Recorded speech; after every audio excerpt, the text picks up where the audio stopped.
Assalamualaikum warahmatullahi wabarakatuh. Di sini saya Saila Febriana Kurnia Putri sebagai moderator dan 4 rekan saya yang akan membahas tentang feminisme dan disorientasi seksual dalam perspektif Islam. Dan sebelum kita membahas lebih lanjut, di sini kita akan berkenalan lebih dahulu.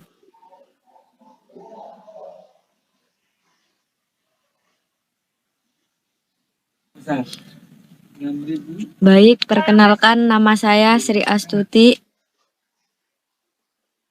Saya Sawung Budutomo. Saya Bima Wangga Kurniawan.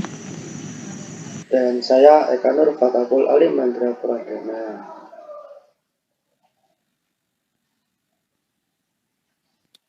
Seperti yang dibicarakan tadi, kita akan membahas tentang feminisme dan disorientasi seksual dalam perspektif Islam. Sebelum ke intinya, apa sih feminisme itu?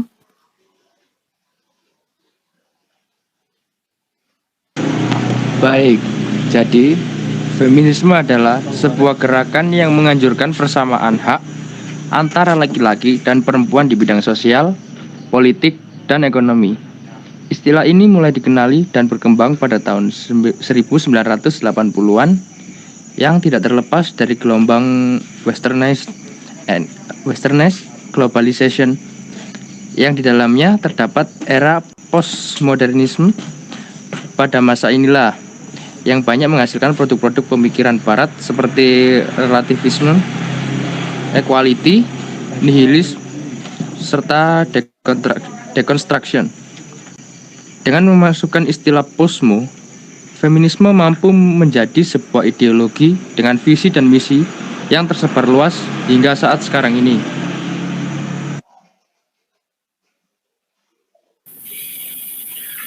Mungkin aku mau tambahkan buat pengertian dari feminisme.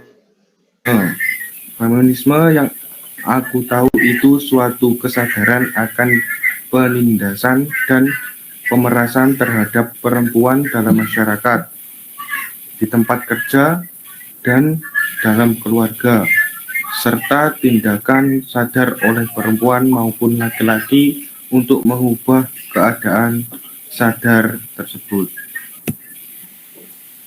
Di dalam agama terdapat perbedaan-perbedaan dalam hal pembagian hak, peran, dan tanggung jawab antara pria dan wanita. Namun, semua itu sudah dianggap adil di antara keduanya tanpa adanya diskriminasi. Ketika peradaban Barat memasuki ke dalam dunia Islam, mereka banyak melakukan pengkritikan terhadap syariat Islam yang selama ini menjadi suatu kewajiban oleh umat Islam baik dalam masalah hak, peran, dan tanggung jawab. Dengan mengatas dalih mencapai kebebasan terhadap status dan persamaan peran antara laki-laki dan perempuan atau yang lebih kita kenal dengan kesetaraan gender.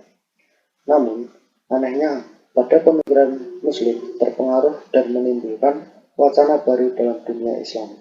Konsep-konsep Islam tentang peran dan hak wanita dipertanyakan dan dibongkar dengan dalih tidak sesuai konteks zaman dan tidak adil bagi wanita itu sendiri.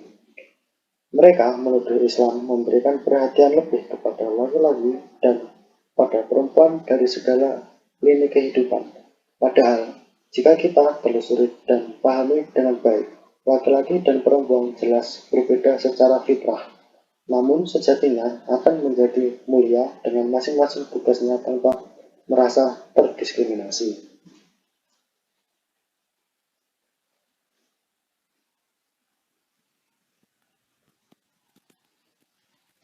Lalu, apa sih persamaan gender itu sendiri?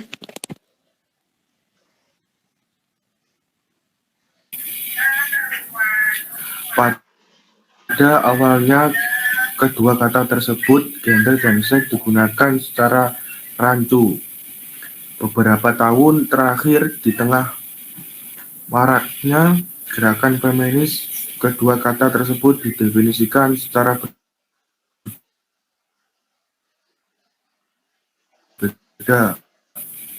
Perbedaan konseptual antara gender dan seks mulai dikenalkan oleh Anne Oakley.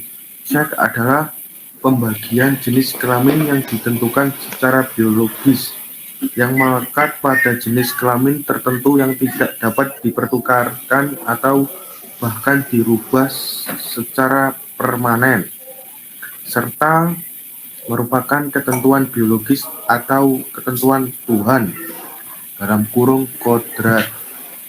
Sedangkan konsep gender adalah pembagian laki-laki dan perempuan yang dikonstruksi secara sosial maupun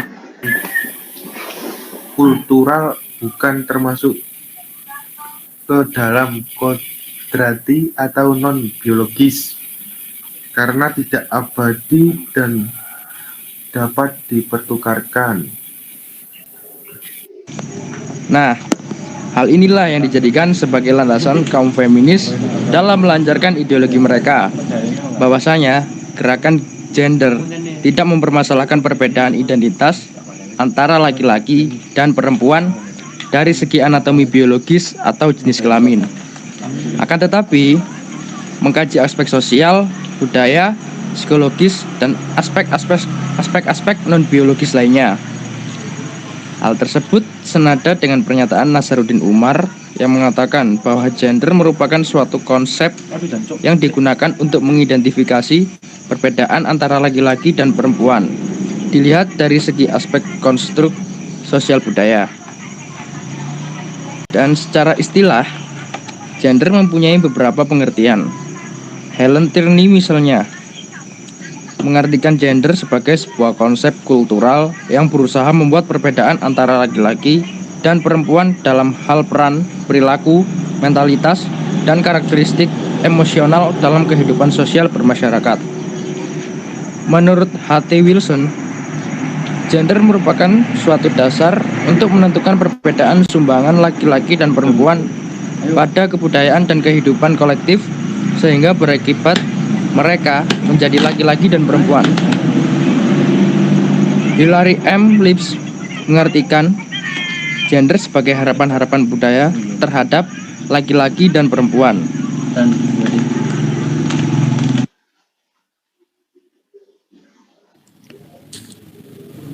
Dari beberapa pengertian di atas, gender dapat dipahami sebagai suatu konsep yang dipakai untuk membedakan identitas laki-laki dan perempuan dari segi sosial dan budaya. Berbeda dengan konsep seks yang secara umum digunakan untuk mengidentifikasi perbedaan laki-laki dan perempuan dari segi anatomi biologis manusia. Asumsi dasar kesetaraan gender yang dibawa oleh feminisme berangkat dari teori nurtur. Menurut mereka, peran gender hanya berasal dari konstruksi sosial semata dan bukan alamiah atau kodrati, sehingga dapat dipertukarkan. Dengan demikian, peran gender pada hakikatnya adalah netral, setara sama, dan dapat dilakukan oleh laki-laki maupun perempuan. Tidak ada perbedaan antara keduanya, semua adalah sama. Hal semacam inilah yang digagas oleh para kaum feminis di mana kesamaan atau netral atas kondisi ideal laki-laki dan perempuan. Jadi, kenetralan ini dilanggar. Maka dalam pandangan mereka akan menimbulkan ketimpangan sosial, yakni diskriminasi terhadap kaum perempuan. Pada umumnya, kaum feminis memakai ukuran kuantitatif dalam menentukan apakah terjadi ketimpangan seperti melihat outcome, lot, atau keberhasilan yang telah dicapai laki-laki dan perempuan di dunia publik.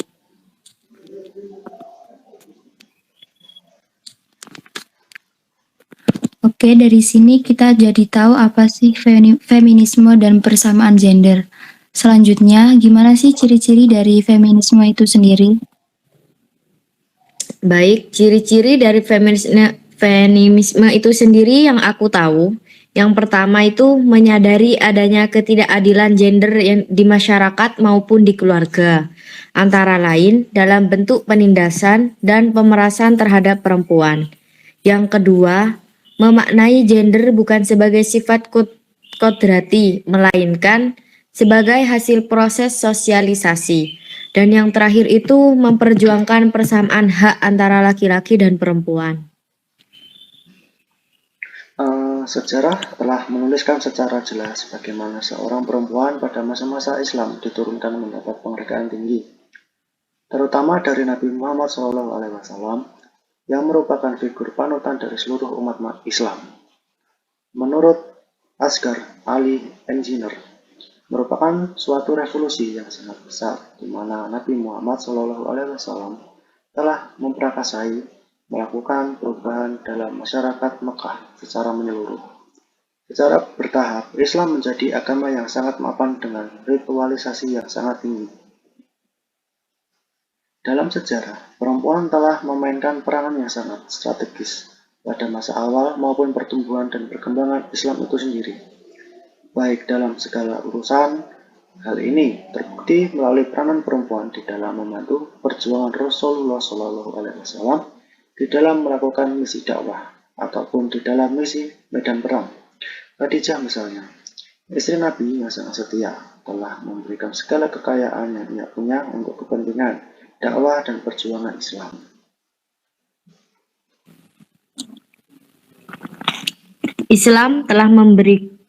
Islam mengoptimalkan potensi kaum perempuan dengan memberikan jaminan kehidupan. Dengan demikian, dapat diharapkan mampu mengurangi level stres dan depresi perempuan. Karena dalam keadaan apapun itu, semuanya telah terjamin di dalam tatanan Islam, bahkan menetapkan penjaga-penjaga dan menjamin kehidupan kaum perempuan. Ibnu Abbas meriwayatkan bahwa ia mendengar Nabi Muhammad SAW berkata, "Tidak ada muslim yang memiliki 2 anak perempuan, lalu ia merawatnya dengan baik, kecuali ia akan masuk surga." Hadis riwayat Al-Bukhari. Islam telah memberikan status yang mulia bagi perempuan, sehingga perempuan tidak perlu merasa kurang berharga. Harus membuktikan diri dalam persaingan dengan laki-laki yang selalu dihinggapi rasa takut gagal yang berlebihan. Hal ini yang seharusnya dijadikan sandaran bagi kaum feminis yang terus menggaungkan kesetaraan antara perempuan dan laki-laki. Karena sejatinya konsep kesetaraan dalam Islam adalah keadilan di antara keduanya. Islam tidak membatasi ruang gerak perempuan yang hanya di dalam kehidupan domestik. Akan tetapi juga mengakui kerjasama laki-laki dan perempuan dalam kehidupan publik. Perempuan-perempuan yang sedang tidak memiliki tanggung jawab domestik, seperti perempuan yang masih lajang atau kaum ibu yang anak-anaknya sudah mandiri, yang kemudian didorong untuk mengambil peran dalam kehidupan sosial masyarakat.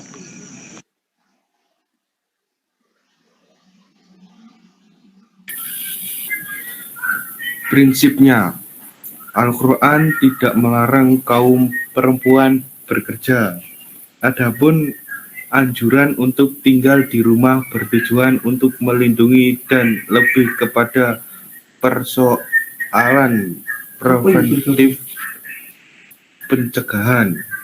Al-Quran bahkan memberikan hak perempuan untuk bekerja, baik dalam arti beramal saleh maupun mencari nafkah untuk diri dan keluarga.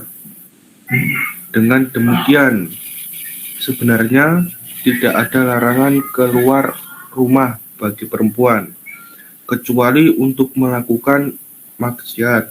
Bahkan Allah secara khusus menyebutnya sebagai penolong laki-laki dalam tugas amar ma'ruf nahi mungkar. Hal tersebut dijelaskan di dalam surat At-Taubah. Tanpa mengurangi peranan seseorang perempuan sekaligus tanggung jawab dan tidak perlunya menuntut memberlakukan kesetaraan dengan laki-laki.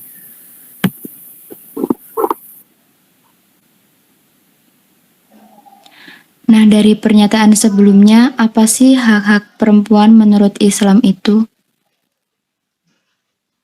Menurutku, hak perempuan menurut Islam itu ada hak politik, hak bekerja atau profesi, hak belajar, hak sipil, hak berpendapat, dan hak mengajukan cerai.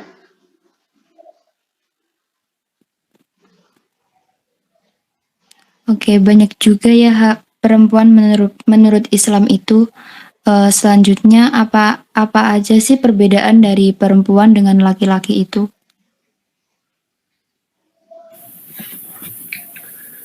Secara umum, tidak ada perbedaan hak antara laki-laki dan perempuan. Hal ini dijelaskan dalam surat An-Nisa ayat 32.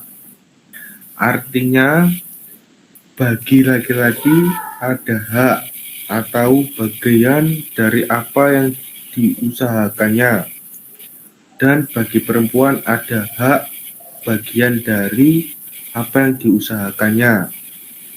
Ayat ini menjelaskan bahwa antara laki-laki dan perempuan tidak ada bedanya dalam apa yang diusahakan. Perbedaan yang dijadikan ukuran untuk meninggikan dan merendahkan derajat mereka hanyalah nilai pengabdian dan ketakwaan kepada Allah.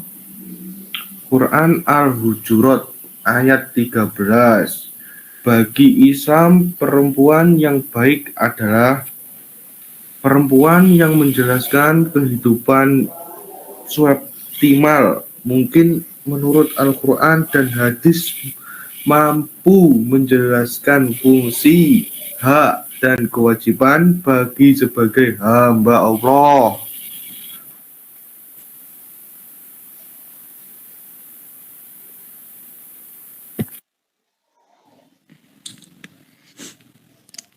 Ini juga dijelaskan dalam surat An-Nahl ayat 97 dengan bunyi man amila sholihan min dzakarin aw untha wa huwa mu'minun falanuhyiyannahu hayatan thayyibah wa lanajziyannahum ajrahum bi ahsani ma kanu ya'malun.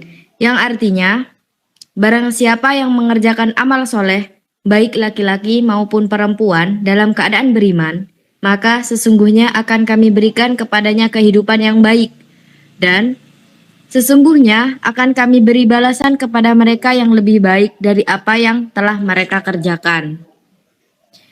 Ayat ini juga menjelaskan bahwa di dalam amal soleh dan iman itu sama kedudukannya antara laki-laki dengan perempuan. Masing-masing sama-sama sanggup menumbuhkan iman dalam hati dan berbuat amal kebaikan seoptimal mungkin. Maka tidak kurang tanggung jawab perempuan daripada laki-laki di dalam menegakkan iman kepada Allah dan berbuat amal soleh. Oleh sebab itu, maka keduanya sama-sama dijanjikan Allah akan diberi kehidupan yang baik, hayatan thayyibah. Karena laki-laki dan perempuan adalah sama di hadapan Allah, yaitu sama-sama hambanya Allah. Dan yang mulia di antaranya keduanya adalah yang lebih bertakwa.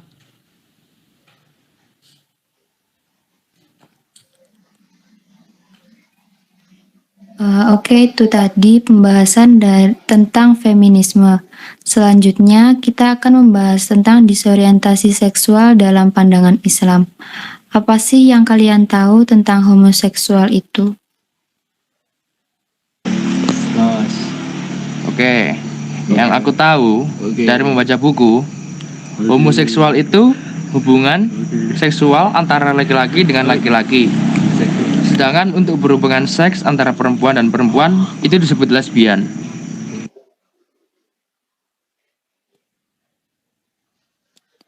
Untuk selanjutnya, ada yang tahu nggak sih gimana hukum homoseksual dalam Islam sendiri? Hukum homoseksual dalam Islam. Allah Subhanahu wa Ta'ala telah hukum homoseksual dalam Islam sendiri. Allah Subhanahu wa Ta'ala telah menyebutkan jika homoseksual adalah perbuatan fahisyah, keji, Bukan hanya keji, namun perbuatan keji yang belum pernah dilakukan umat sebelumnya. Orang yang melakukan perbuatan ini juga disebut melampaui batas. Dari hadis pun sangat jelas terlihat haramnya perbuatan homoseksual. Orang yang melakukan hubungan seperti ini digambarkan oleh Rasulullah Shallallahu Alaihi Wasallam bahwa Allah Subhanahu Wa Taala akan melihat kepada mereka. Hadis riwayat Tirmizi dan Hasan. Perbuatan homoseksual juga akan mendapat murka dari Allah Subhanahu Wa Taala.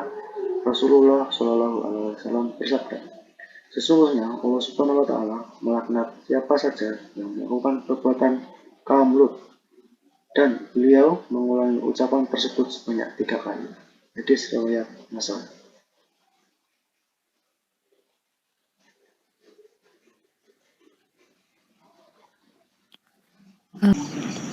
Menurut Imam Malik, praktek homoseksual dikategorikan zina dan hukuman yang setimpal untuk pelakunya adalah dirajam. Baik pelakunya muhsan atau sudah menikah, atau goir muhsan atau bisa disebut perjaka. Ia sependapat dengan Ishaq bin Rahawi dan Asyabi atau Minahul Jalil. Diambil dari juz ke-19 halaman 422 sampai 423.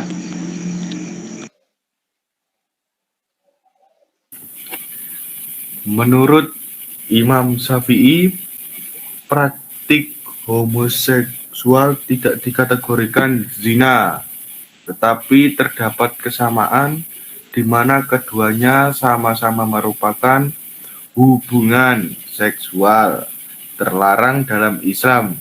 Hukuman untuk pelakunya, kalau pelakunya muslim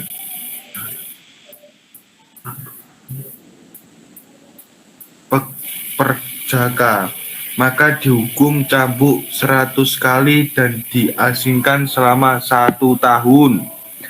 Hal tersebut sama dengan pendapat Sa'id bin Musayyib, Atta bin Abi Rabah, An-Nahal, Al-Hasan, dan Hatadah. Al-Majmu juz ke-20 halaman 22 sampai 24 dan Al-Hawi Al-Kabir juz ke-13 halaman 474 sampai 477. Dan juga menurut Imam Hambali, praktik homoseksual dikategorikan zina. Mengenai jenia hukuman yang dikenakan kepada pelakunya, beliau mempunyai 2 riwayat.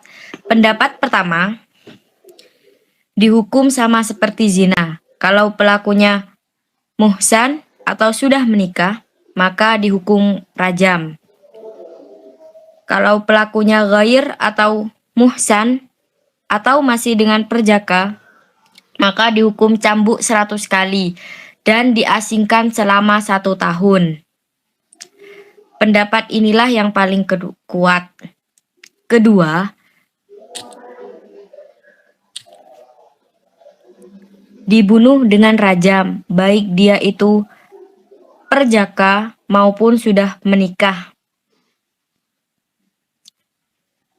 Sebagaimana disebutkan di atas bahwa di antara landasan hukum yang mengharapkan praktik homoseksual dan lesbian adalah ijma.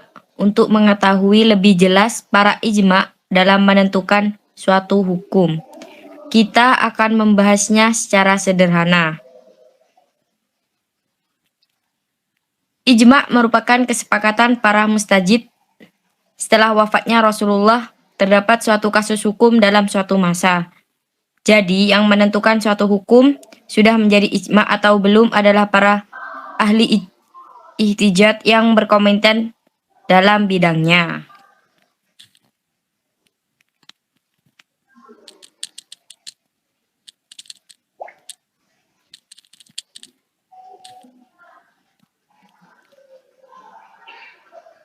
Dari pendapat-pendapat yang ada, maka dapat dipahami bahwa fuqaha telah sepakat atas keharaman liwat. Namun, berbeda pendapat tentang jenis hukuman bagi pelakunya. Dalam hal ini, terdapat 3 jenis hukuman atau sanksi bagi pelaku perbuatan fahisyah ini, yakni yang pertama, dibunuh dalam bentuk dihukum rajam, jenis hukuman dalam bentuk dilempar dengan batu sampai mati, baik dilakukan oleh mushan maupun goiru mushan.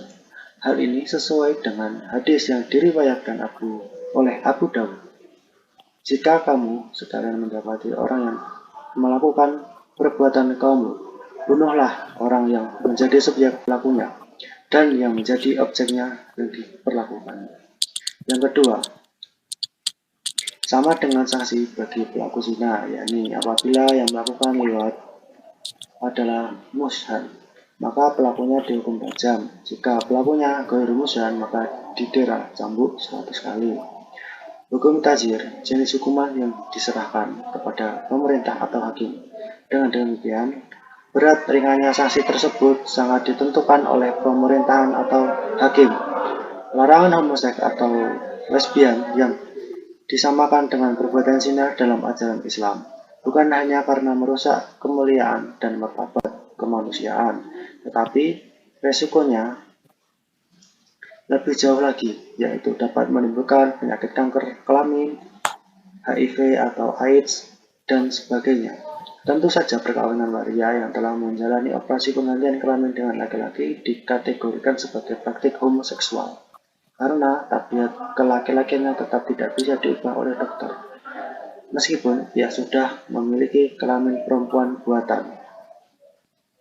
Dalam fatwa MUI nomor 57 tahun 2014 tentang lesbian, gay, sodomi, dan pencabulan, dengan tegas MUI memfatwakan bahwa pelaku sodomi, liwat, baik lesbian maupun gay, hukumnya adalah haram dan merupakan bentuk kejahatan, dikarenakan hukuman tazir yang tingkat hukumannya bisa maksimal yaitu sampai pada hukuman mati.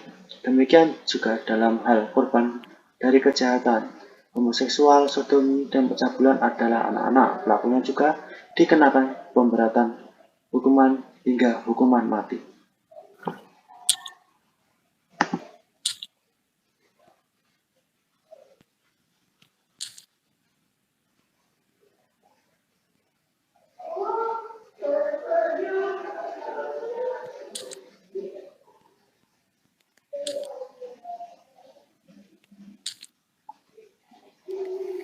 Islam meyakini bahwa segala perintah dan larangan Allah, baik berupa larangan praktik homoseksual dan lesbian, karena tujuannya untuk menciptakan kemaslahatan hidup manusia di dunia dan akhirat.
Baik, terima kasih sudah mengikuti serta menyimak podcast kita hari ini. Semoga topik yang telah kita bahas hari ini dapat memberikan manfaat bagi kita semua dalam menjalani kehidupan sebagai umat muslim yang taat dan berakhlak mulia. Sampai jumpa dan terima kasih. Wassalamualaikum warahmatullahi wabarakatuh. Waalaikumsalam warahmatullahi wabarakatuh. Assalamualaikum warahmatullahi wabarakatuh.